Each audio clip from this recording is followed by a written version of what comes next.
आज हम law of tort की थर्ड यूनिट यहाँ पे पढ़ेंगे, जिसमें vicarious liability, liability of state and joint tortfeasor के बारे में हम जानेंगे।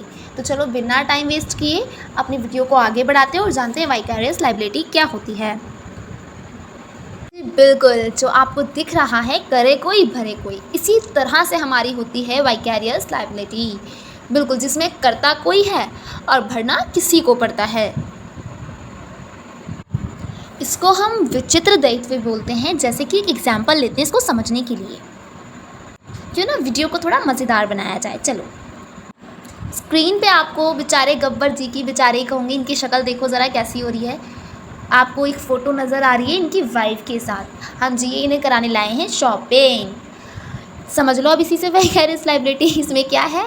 देखो, करता कोई है और बेचारा भरना किसी को पड़ता है।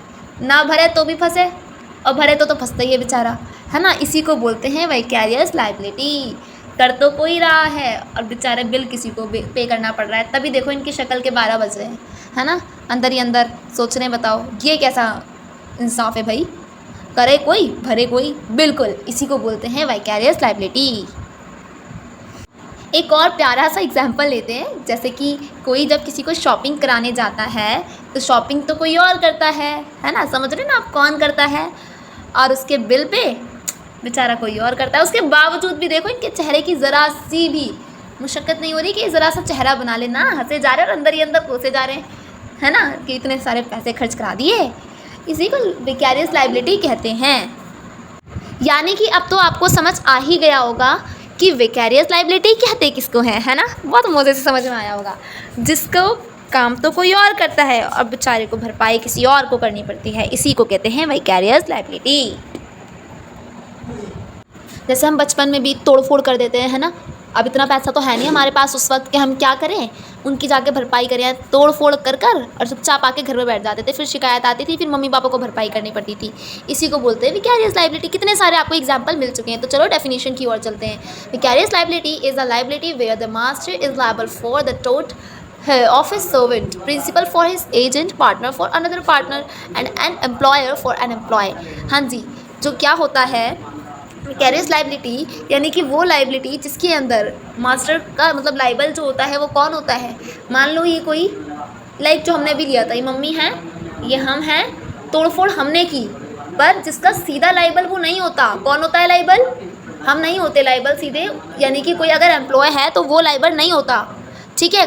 उसका जिसका वो एम्प्लॉय है वो लाइबल होगा। यदि किसी ने कोई कार लेके जा रहा है, ड्राइवर ये कार लेके जा रहे हैं और रास्ते में किसी को ये गिरा देते हैं, ठीक है, इट मीन्स ठोक देते हैं, अच्छा खासा एक्सीडेंट कर आ जाते हैं, तो इनके ऊपर कोई लाइबल नहीं बनता अकॉर्डिंग टू वाइकेरियस लाइबिलिटी। किसके कौन है लाइबल? फिर अगर ये लाइबल नहीं है तो कौन है फिर लाइबल?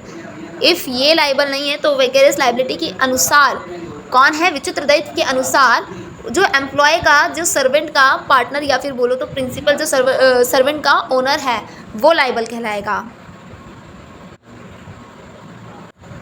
इसको हम विचित्र दायित्व भी बोल सकते हैं और प्रतीकारात्मक दायित्व भी कहते हैं। प्रतीकारात्मक दायित्व एक ऐसा दायित्व है जहां स्वामी अपने नौकर के अत्याचार के लिए उत्तरदायी होता है, अपने एजेंट के लिए प्रधानाचार्य, दूसरे साथी के लिए भागीदार और कर्मचारी के लिए नियुक्त होता है, ठीक है। आई होप कि ये तो समझ आ ही गई होगी। केस लॉ के बारे में हम पढ़ते हैं। केस लॉ है SBI यानी कि State Bank of India versus Shyama Devi. Shyama Devi, the respondent was a savings account holder with SBI। Shyama Devi जो हैं वो SBI के अंदर अकाउंट होल्डर हैं, ठीक है। द रिस्पोंडेंट, तो ये श्यामा देवी जो है SBI के अंदर एक अकाउंट होल्डर है, जो सेविंग बैंक रखती हैं, जिनका अकाउंट है SBI के अंदर। The respondent was introduced and encouraged to open an account with the appellant bank by her friend Kapil Dev Shukla, who was an employee of the bank at that time.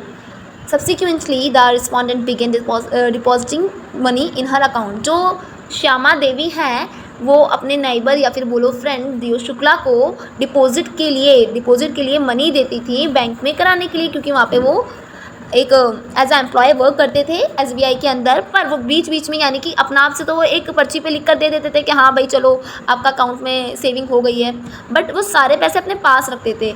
अब ये बात पता चल गई श्यामा देवी को। श्यामा देवी ने जब चेक कराया तो उनके पास एक भी पैसा नहीं था। तो श्यामा देवी ने टॉर्ट कमिट कर दी किसके ऊपर? बैंक के ऊपर। ठीक है, बैंक के ऊपर इसलिए करी क्योंकि बैंक के ही एम्प्लॉय थे। कौन? पीयूष शुक्ला। पर ये जो थी उनकी रद्द हो गई थी सूट, क्योंकि बैंक में उस वक्त पीयूष शुक्ला काम नहीं कर रहे थे। कपिल जो थे वो उस वक्त वहाँ पे काम नहीं कर रहे थे, इसलिए उनका ये केस रद्द हो गया था। श्यामा देवी प्रतिवादी हैं। एसबीआई अपीलकर्ता के साथ एक बचत खाता धारक थी। प्रतिवादी को उसके मित्र कपिल देव शुक्ला, जो उस समय बैंक के कर्मचारी थे, द्वारा अपीलकर्ता बैंक में एक खाता खोलने के लिए पेश किया गया और प्रोत्साहित किया गया। इसके बाद पीड़िता ने उसके खाते में पैसे जमा कराना शुरू कर दिया था, जिसके कारण उन्हें पता चला वही बात कि भाई क्या हुआ, उन्हें पता चला कि उनके सेविंग अकाउंट में एक भी पैसा नहीं गया है जो उन्होंने जमा कराया। तो उन्होंने टॉर्ट कमिट कर दी किसके ऊपर? बैंक के ऊपर, क्योंकि बैंक लाइबल था विकैरियस लाइबिलिटी के अनुसार, विचित्र दायित्व के अनुसार अगर बोले तो आई होप कि ये वाली समझ आई होगी। अगली लाइबिलिटी की ओर बढ़ते हैं, जिसका नाम है liability of state. The concept of totals अपनी नेक्स्ट लाइबिलिटी की ओर, जिसका नाम है liability of the state. The concept of totals liability of the state mean that the state is liable for the act, जिसके अंदर स्टेट लाइबल होता है किसी भी एक्ट के लिए। यदि कोई एक्ट ऐसा हुआ है तो उसके लिए स्टेट क्या है? लाइबल है। ठीक है, for the act of its servants state has to act through human agencies in carrying out various functions. So the important question which arises whether the state can be held vicariously liable for the act of this employee. तो question बनता है कि state कैसे अपने employ के लिए liable होता है। स्टेट से मतलब है यहाँ पे सरकार से, ठीक है, राज्य से, है ना। राज्य मतलब वो वाला स्टेट नहीं, दिल्ली वाला, सरकार से। तो किस तरीके से सरकार? अब भाई बिल्कुल होगी यदि किसी सरकार के एम्प्लॉय की वजह से कुछ हो रहा है, जैसे कि मान लो अशांति फैल जाती है देश में, ज़रा से में दंगे बढ़ जाते हैं ना, लोग क्या करते हैं भाई अपने तय किसी का गलत बयान या फिर जो भी है, जो भड़काऊ चीज़ होती है उसको पकड़ा जाता है, तो देखा जाता है कौन सी पार्टी से है, देन पार्टी को कमिट किया जाता है कि हाँ भाई लाइबिलिटी ऑफ द स्टेट, आपकी लाइबिलिटी है कि आपकी पार्टी का बंदा कोई ना कुछ ऐसा बयान ना दे, ऐसी बात ना बोले, ऐसा बात ना करे जिसकी वजह से देश में अशांति फैले। ठीक है, इसके लिए हमारा यूज़ होता है लाइबिलिटी ऑफ द स्टेट। राज्य का दायित्व है कि वे नागरिकों के बीच शांति बनाए रखे और अपराध ना होने दे। ये ना केवल राज्य का दायित्व है, अपितु इन कवियों के अवदान के प्रति उसकी सच्ची श्रद्धाशीलता होगी। ये ना केवल राज्य का दायित्व के आई थिंक ये लाइन दोबारा आ गई है, कोई बात नहीं, बट आपको पढ़नी है। ठीक है, कि राज्य का दायित्व होता है यदि कोई भी अशांति का कारण उनकी पार्टी या फिर राज्य की सरकार के बीच में से ही किसी व्यक्ति की वजह से शांति फैल रही है। इसका केस लो पढ़ेंगे, state of Rajasthan versus Vidyavati. Vidyavati, the act of the driver was not an act in the exercise of sovereign function. The court said that the employment of driver of a jeep car for the use of civil servant was an activity which was not connected in any manner with the sovereign power of the state at all.